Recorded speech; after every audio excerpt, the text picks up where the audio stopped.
주간 잘 보내셨어요? 우리 옆에 있는 분들 서로 축복하고 말씀을 나누도록 하겠습니다. 옆 사람 바라보면서 믿음으로 축복합니다. 당신은 하나님의 사람입니다. 당신은 하나님의 사람입니다. 그래요. 여러분 모두는 하나님의 사람임을 꼭 잊지 마시고 여러분이 어떤 자리에서 또 어떤 삶의 모습을 가지고 살아가든지 하나님의 자녀로서의 자기 정체성을 가지고 하나님의 뜻을 이루어 드리는 그런 자존감이 있는 그런 하나님의 사람들이 되시기를 주님의 이름으로 간절히 축원드립니다. 오늘 이 마음의 계획이라는 제목을 가지고 잠시 우리가 말씀을 나누길 원합니다. 세계적인 미래학자이며 이 경영학의 아버지로 불리우는 이 피로 주레커가 프로페셔널의 조건이라고 하는 아주 유명한 책이죠. 일찍 이 책을 출간해서 세계적인 화제가 되기도 했는데요.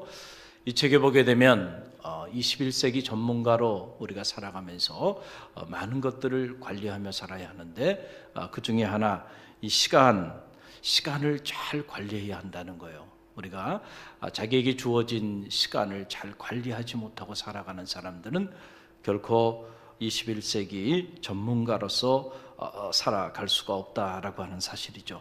우리가 잘 아는 것처럼 시간이라는 것은 그 어떤 것으로도 대체할 수 없는, 대체 불가능한 매우 한정된 그런 자원입니다. 시간은 우리가 저축할 수도 없어요. 시간은 돈을 주고 구매할 수도 없어요. 시간은 어떤 다른 것들로 우리가 대체하거나 고용하거나 빌릴 수도 없습니다.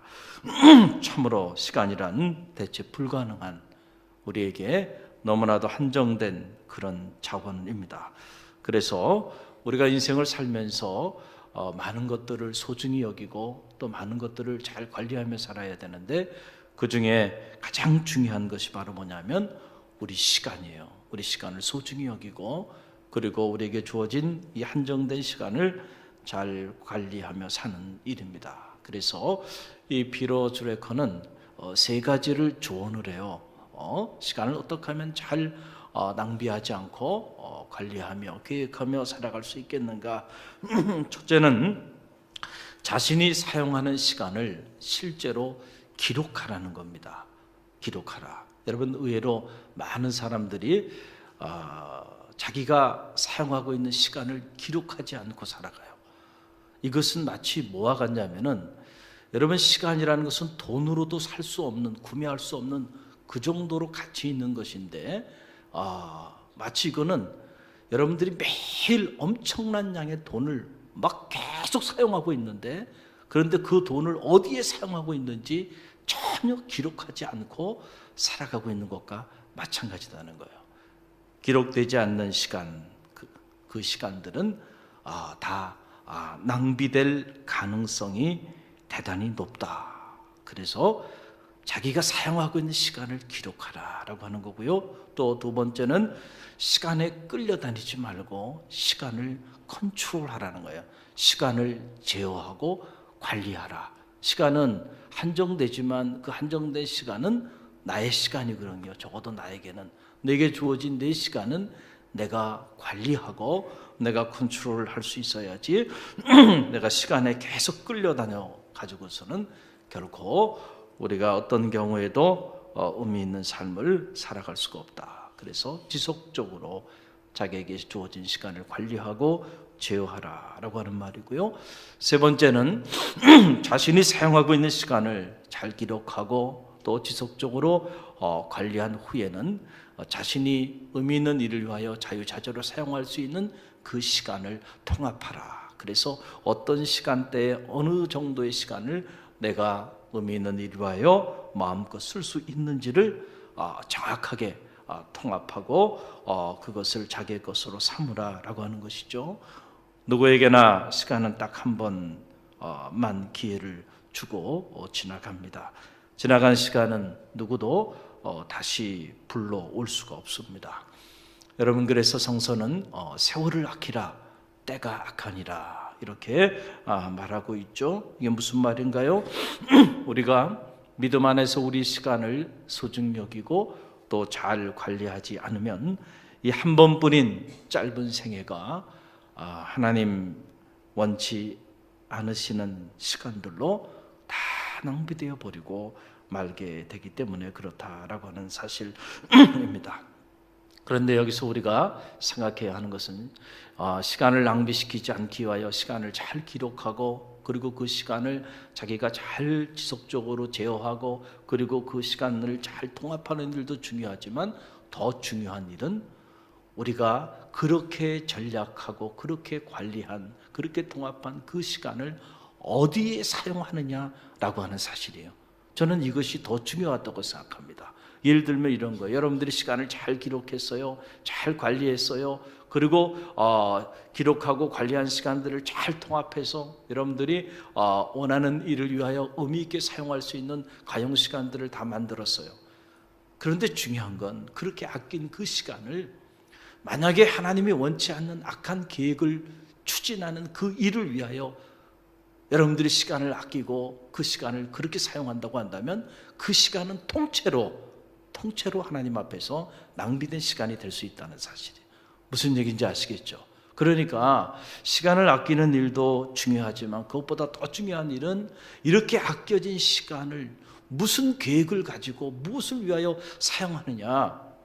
우리가 우리에게 주어진 시간을 활용하고 있는 그 내용을 우리가 들여다보는 것이 어떻게 보면은 더 중요하다는 거죠. 그래서 저는 말하기는 여러분에게 주어진 이 시간 악한 계획을 위하여 사용하지 않기를 간절히 바랍니다.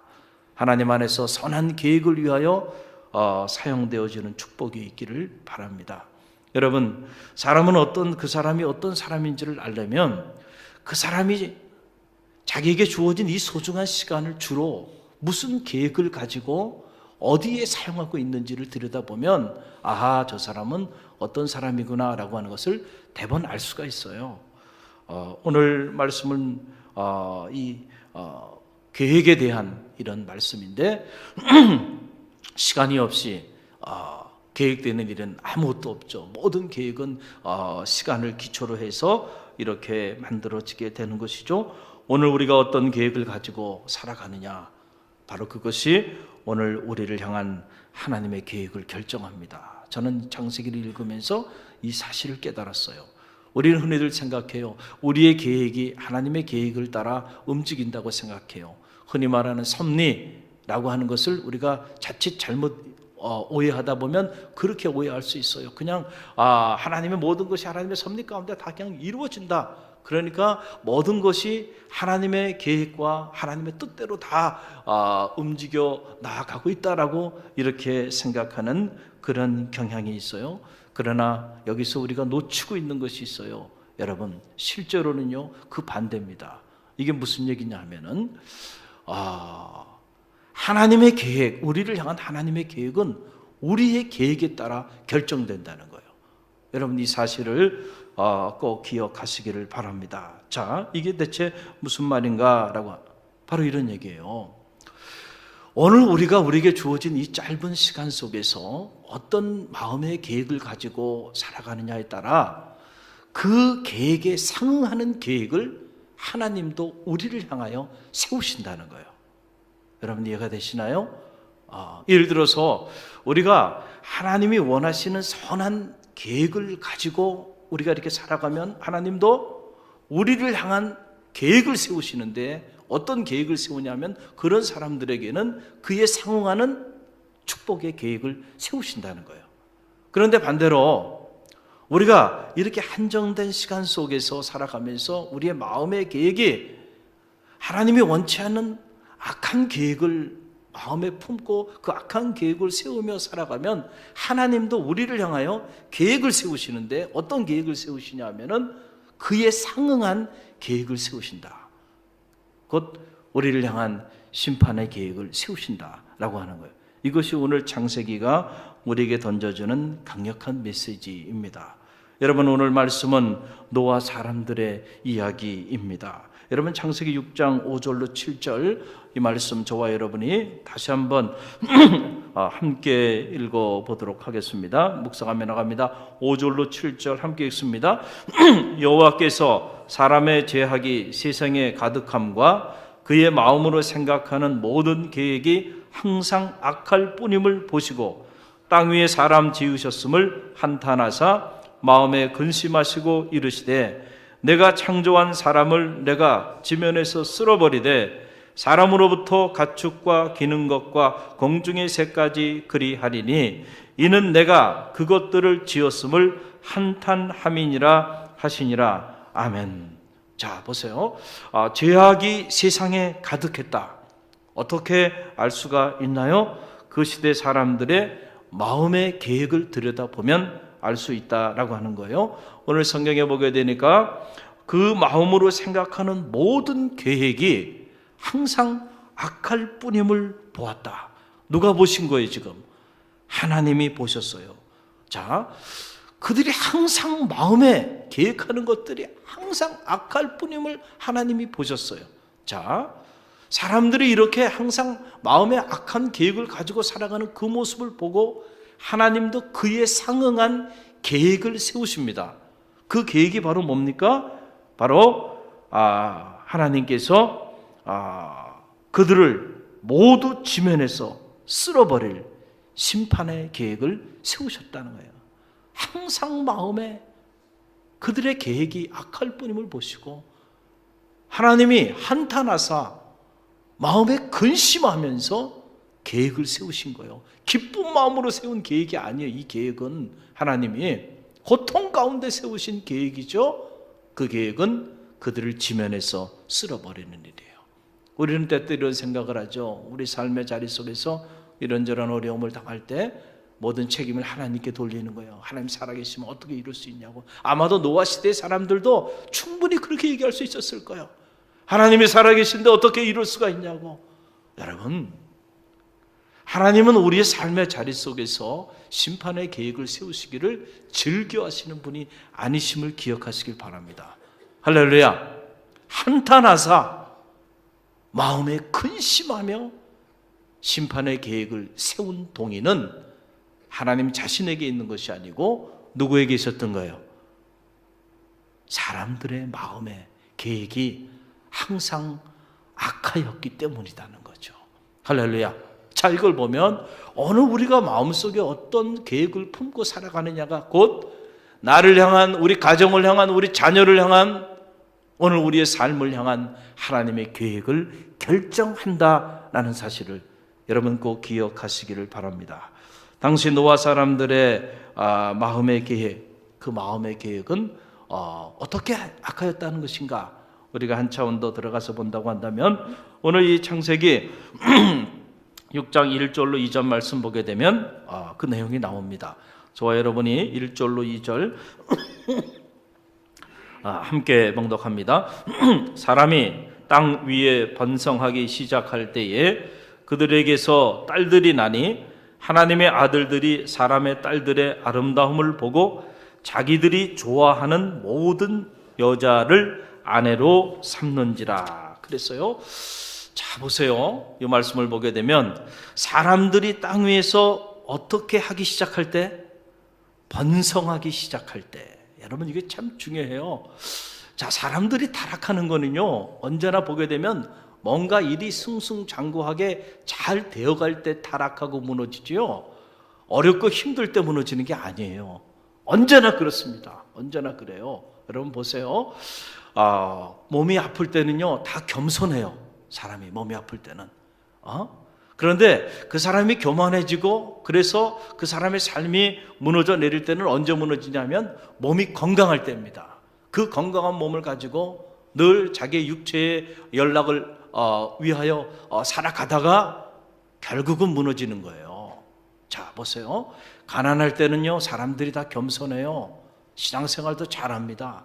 그런데 좀 풍족해지고 먹고 살만해지면 그때부터 교만해지기 시작하는 거예요. 그때부터 삶이 무너져 내리기 시작하는 거예요. 신앙의 그 순백하고 그 순전하고 그 겸손하고 그 뜨거운 열정은요, 죄송하지만 가난할 때 먹고 살만하고 풍족해지면 그때부터 타락하는 겁니다. 그 가지고 있는 재산을 가지고 뭘 하겠어요? 이제 내가 먹고 살만한 거예요.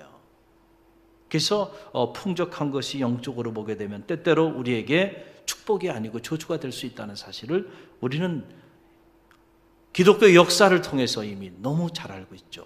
지위가 낮을 때는 사람이 겸손해요. 사람들과의 관계도 다 좋아요. 그런데 지위가 점점 높아지면 그때부터 무너질 가능성이 크다는 거죠. 그래서 섰을 때 넘어질까 조심하라 그런 거예요.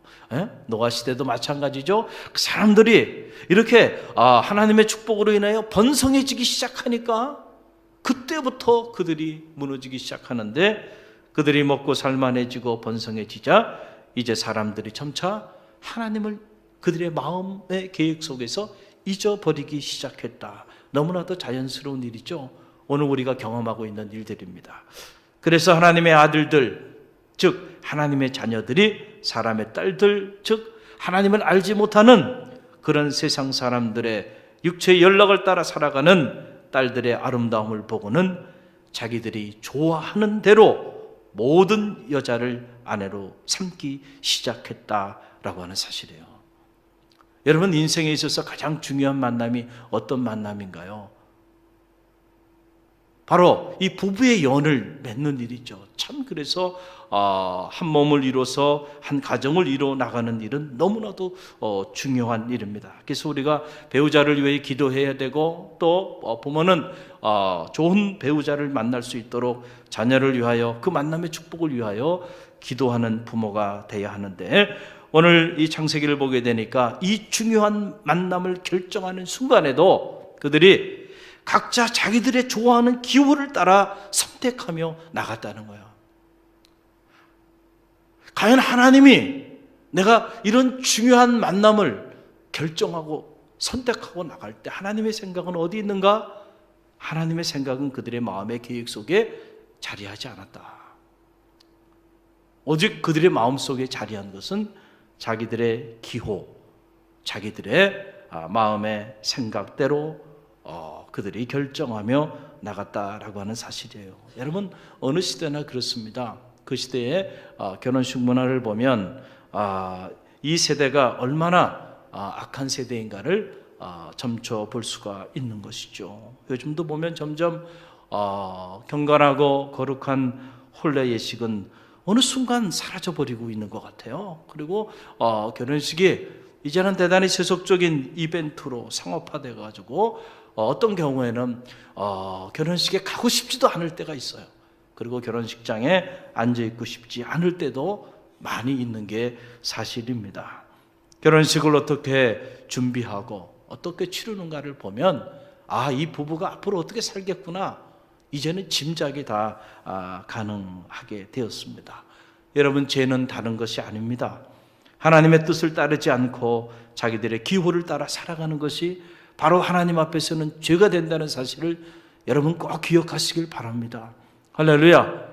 세상 사람들, 하나님을 알지 못하는 사람들에게는 말도 되지 않는 일이죠. 우리는 모두 다 자기 생각을 가지고 살아가잖아요. 내가 내 생각을 가지고 합법적으로 살아가는데 그것이 무엇이 문제가 되겠는가? 문제 되지 않죠.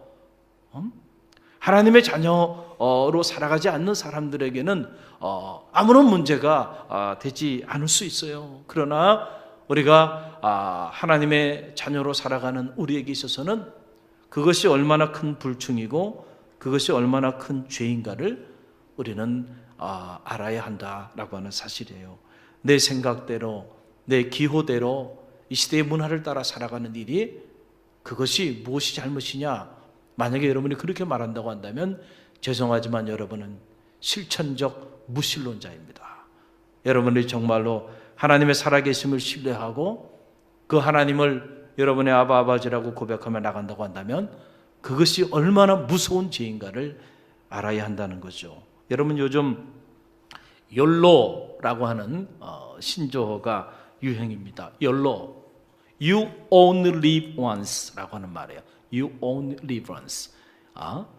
당신은 오직 단 한 번 산다는 거죠. 이 말을 이니셜만 YOLO 해서 YOLO라고 말하는데, 세계적인 힙합 가수 드레이크가 발표한 Tomorrow라고 하는 노래 가사에 나오는 그런 내용입니다. 그런데 요즘 젊은이들은 이 말을 이렇게 생각하는 거예요. 한 번뿐인 인생 우리가 즐기며 살자는 거예요. 한 번뿐인 인생 어떻게 살자고요? 즐기며 살자. 왜 꼭 이것을 그렇게 해석하는지 몰라요. 한 번뿐인 인생 우리가 의미 있고 가치 있게 살자. 할렐루야. 그렇게 생각하면 좋을 텐데 세상은 그렇게 생각하지 않아요. 한 번뿐인 인생이야. 그리고 그 인생은 누가 대신 살아주는 것이 아니고 부모 인생도 아니고 누구 인생이야? 내 인생이야. 내 인생은 내 거야. 그러니까 관여하지 마. 내가 내 인생 내 마음대로 내가 사는데 누가 뭐라 그래? 한 번뿐인 인생 즐기며 살자는 거죠. 여러분, 이것이 욜로 문화예요. 이 욜로 문화가 대단히 급격하게 파고들어 가고 있는데, 이것이 교회 안에도 이런 욜로 문화들이 지금 무섭게 침투되어 가고 있다라고 하는 사실이에요. 신앙생활도 자신의 기호에 맞게 즐겁게 신앙생활을 하고 싶어하는 이들이 점점 늘어나고 있다는 거예요. 물론 그 자체가 잘못된 것은 아니에요. 그러나 우리가 잘 알아야 돼. 신앙생활은 내 뜻대로 내 기호에 따라 신앙생활하는 것이 아니고요, 하나님의 뜻대로 하나님의 뜻을 따라 나아가는 것이 믿음의 길임을 기억하시기를 바랍니다. 그런데 의외로 많은 이들이 그거는 가르쳐버려요. 그래서 교회 안에서도 어떤 봉사나 헌신을 하고자 하는 이들이 점점 줄어들고 신앙생활 하면서도 부담 없이 하고 싶어 해요. 그리고 편하게 즐겁게 그렇게 신앙생활 하고 싶어 하고, 신앙생활 하면서 조금 부담스러운 일들이 있으면은 가차없이 컴플레인을 하고, 그리고 그 부담을 제거하는 일에 시간과 에너지를 투자합니다. 신앙생활은 그렇게 하는 게 아니에요. 누구든지 나를 따라오려거든 자기를 부인하고 자기 십자가를 지고 나를 쫓을지니라 그랬잖아요. 할렐루야. 할렐루야. 신앙생활이 그냥 편하고 즐겁기만 한다면 여러분, 그것도 문제인 거예요. 만약에 그런 성도들만 가득하다고 한다면 그 교회 자체가 문제인 거예요. 우리에게 맡겨진 사명이 있는데요, 이런 어두운 세상에서 그 사명을 감당하는 사명의 공동체로 나아가기 위해서는요, 감당하기 어려운 그런 무거운 버거운 십자가를 우리 각자가 다 짊어져야 된다는 사실을 기억하시길 바랍니다. 이것은 단순한 친교 공동체가 아니에요. 우리가 해야 하는 사명들이 얼마나 많나요? 이 지역을 복음화해야 되고, 이 나라와 민족을 저 5대도 6대 향까지 향하여 우리 시간과 물질과 에너지를 투자하면서 이 시대에 맡겨진 복음의 사명을 감당해야 하는데, 여러분 얼마나 버거운 일들인가요? 이 일을 위하여 기도하지 않고는 이 일을 감당할 길이 없는 겁니다. 자칫 잘못하면 교회가 동아리로, 어떤 취미 공동체로, 친교 공동체로 전락돼 버리게 된다라는 사실이에요. 그 일을 위해서는 희생이 필요하고 누군가의 헌신이 필요하고, 우리 각자가 우리에게 맡겨진 정말 예수님도 짊어지기 버거웠던 각자에 맡겨진 십자가를 위하여 몸부림치며 기도하며 나가야, 여러분, 우리가 믿음의 길을 하나님 앞에서 온전히 나아갈 수가 있는 거예요. 그런데 대부분의 많은 사람들이 그런 거는 부담스러워합니다. 생각하고 싶지도 않아 하죠. 편하고 안락하고 그리고 부담 없이 그렇게 신앙생활을 하고 싶어 합니다. 그리고 주말마다 가족이나 친구들과 함께 여행을 떠나거나 취미 활동을 하는 것을 삶의 주된 낙으로 삼고 그 일을 위하여 시간과 물질과 에너지는 아낌없이 사용하고 살아간다는 거예요. 한 번뿐인 인생 즐기며 살자는 거죠. 여러분, 저는 말하기는 이 한 번뿐인 인생, 하나님의 뜻을 따라 살아가는 갈릴리 교회 거룩한 성도들이 되시기를 주님의 이름으로 간절히 축원드립니다. 우리는 흔히들 말을 하죠. 한 번뿐인 인생 즐기며 살자는데 뭐가 그렇게 문제라고 말하는가. 그러나 여러분 잘 알아야 돼요. 왜 이게 문제가 되고 왜 죄가 되는가를 제가 여러분에게 짧게 말씀을 드릴게요. 자, 이런 사람들의 이 세속적인 문화 배경에는 우리의 삶을 정말로 즐겁고 행복하게 만들어주고자 하는 것이 아니고요, 정말로 우리의 삶을 불행하게 만들고 우리의 삶을 무너뜨리고자 하는 사탄의 계휴율이 이곳에 있다는 사실을 여러분 기억하시길 바랍니다. 사탄은요, 끊임없이 하나님과 우리 사이의 관계를 파괴하고자 해요. 그래서 하나님과 우리 사이의 관계의 단절을 통하여 결국 우리의 삶도 무너뜨리고자 하는 것이 사탄의 궁극적인 목적이에요. 여러분 보세요. 우리가 우리의 기호를 따라 살아가면, 그러면은 우리의 기호를 따라 한 번뿐인 인생 즐기며 살자, 그렇게 살면 점점 더 행복하고 건강한 삶을 사람들이 살아가야 되잖아요. 그런데 실제로는 그렇지 않다니까요. 정말로 한 번뿐인 인생, 내 인생 내 거니까 타치하지 말고 한 번뿐인 인생 내 마음대로 즐기며 살겠다, 그렇게 살아간 그 욜로 문화가 오늘 우리의 가정을 무너뜨리고 우리의 삶을 무너뜨리고 우리 사회를 무너뜨리고 있다는 사실을 여러분 기억하시길 바랍니다. 여러분, 경건한 기독교 문화가 가정을 파괴합니까? 경건한 기독교 문화가 여러분의 삶을 여러분의 인생의 나락으로 끌어당깁니까? 아니에요. 한 번뿐인 인생 즐기며 살자라고 하는 이런 욜로 문화가 결국 우리의 삶을요, 행복한 삶의 자리로 인도하지 않아요. 불행한 삶의 자리로 인도하고요, 결국은 우리의 삶의 인생을, 우리에게 주어진 이 짧은 시간들을 다 허비하고 낭비하는 것으로 우리의 삶을 끌어간다는 거예요. 성서는 그래서 이 사탄을 악을 도모하는 자로 기록하고 있는데, 이 도모한다라고 하는 건 무슨 말인가요? 우리가 순간적으로 우리의 마음의 계획 속에 어떤 아름다운 여인을 보고 음란한 생각을 품는 거, 그 자체가 죄라는 게 아니에요. 어떻게 보면 또 우리가 순간 어떤 악한 생각을 품을 수 있죠. 그러나 이 마틴 루터가 말을 했잖아요. 새가 머리 위로 날아가면서 그 새가 머리 위로 날아갈 수는 있지만은, 그러나 머리 위에 뭐예요? 또아리를 트고 그리고 집을 짓고 살지 못하게 하라는 거예요. 이런저런 악한 생각들이 스쳐 지나갈 수 있어요. 그런데 그 생각을 붙잡고 그 생각이 여러분의 삶의 청사진이 되고 계획이 되는 순간부터 우리의 삶은 무너지게 되는데, 사탄은 우리로 하여금 악한 계획들이 우리의 마음의 계획 속에 자리할 수 있도록 우리로 하여금 끊임없이 우리를 유혹하고 우리를 공격한다라고 하는 거예요. 그래서 하나님의 뜻을 따라 살아가지 아니하게 하고 각자 자기의 기호를 따라 선택하며 살아가게 만든다는 거예요. 그래서 여러분 보세요. 이 창세기에 보면 에덴 동산, 낙원이죠. 이 낙원을 하나님이 아담과 하와에게 허락해 주셨는데 사탄이 접근합니다. 사탄이 계획을 가지고 접근하는 거죠. 어떤 계획입니까? 아담과 하와의 삶을 무너뜨리고자 하는 계획이에요. 그러나 겉으로는 절대 그렇게 말을 하지 않죠. 강교한 뱀 사탄이 와가지고 아담과 하와에게 말합니다. 너 하나님이 이 선악과 먹지 말라고 그렇게 말했지만은 그 하나님의 뜻을 따르지 말어. 그리고 내가 하라는 대로 해라는 거예요. 이것을 뭐요? 따먹으라는 거예요. 그러면 너는 하나님처럼 영화로워질 거야. 너는 하나님과 같은 그런 귀한 존재가 될 거야. 얼마나 엄청난 유혹입니까? 그래서 결국 아담과 하와가 하나님의 뜻을 따르지 않습니다. 버리고 자기의 기호를 따라 선택하며 나갑니다. 결과는 어떻게 됐나요? 정말로 자기의 기호를 따라 선택하며 나가서 아담과 하와가 정말 더 행복하고 더 영화롭고 더 즐거운 삶을 이 낙원에서 살았나요? 아니잖아요. 그 결과 때문에 결국 그들은 낙원에서 추방을 당하고 맙니다.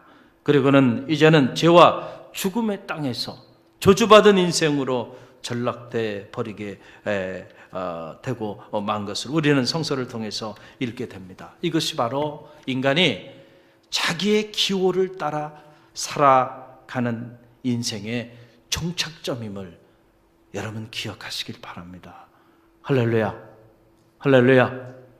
사랑하는 성도 여러분, 오늘 여러분은 여러분의 마음에 어떤 계획을 갖고 이 아침에 계십니까? 구원은 저는 다른 것이 아니라고 생각합니다. 구원은 바로 오늘 우리의 마음의 생각과 계획이 내 기호를 따라 살아가지 않고 하나님의 뜻을 따라 살아가는 그러한 삶의 자리, 바로 그 삶의 자리가 구원받은 성도의 삶의 자리라고 믿습니다. 왜 주님께서 인간의 몸을 입으시고 우리 가운데 오셔서 모든 수모와 능욕을 다 받으시고 십자가에 달리셔서 물과 피를 다 흘리기까지 하셨나요? 바로 우리의 마음의 계획을 성화시켜 주시기 위함임을 기억하시길 바랍니다. 모든 사람들이 각자 자기 길을 갔다 그랬잖아요. 각기 제 길로 갔거늘 그는 실로 우리의 질고를 지고 우리의 슬픔을 짊어졌거늘 우리는 생각하기를 어떻게 생각했어요? 우리는 그 사실을 인정하지 아니하고 우리는 그가 그의 죄 때문에 고난을 당하고 그의 허물 때문에 어려움을 당한다고 생각하고 우리는 각자 제 길로 갔다. 각자 자기 생각대로 자기 기호대로 자기의 길을 걸어갔다는 거죠. 그게 죄예요. 주님께서 오셔서 우리를 변화시켜 주시고 우리를 구원시켜 주시고자 하시는 것은 다른 것이 아니고 바로 각자 자기 길을 걸어가는 우리의 이 마음의 계획을 하나님의 뜻을 따라 살아가도록 우리의 마음의 계획을 성화시켜 주시기 위하여 주님이 오늘 오셔서 십자가에 달리셨다는 사실을 기억하시기를 바랍니다. 교회력에 따라 오늘 우리는 주님의 십자가의 고난의 의미를 깊이 묵상하는 사순절을 보내고 있습니다. 이 아침에 먼저 우리의 마음의 계획을 점검하는 그런 경건한 시간이 되기를 바랍니다. 오늘 이 아침 여러분은 여러분의 마음속에 어떤 계획을 품고 있나요? 만약에 여러분의 마음의 계획이 여전히 여러분의 기호를 따라 여러분의 인생의 시간을 계획하고 있다고 한다면 이 아침 여러분의 마음의 계획이 하나님의 뜻을 따라 선하고 의롭고 거룩한 것으로 채워지는 축복이 있기를 간절히 바랍니다. 그리할 때 여러분과 여러분의 자녀와 여러분의 가정을 향한 하나님의 계획도 심판이 아니라 놀라운 축복으로 채워지는 역사가 나타나게 될 줄로 믿습니다. 우리 함께 기도합니다.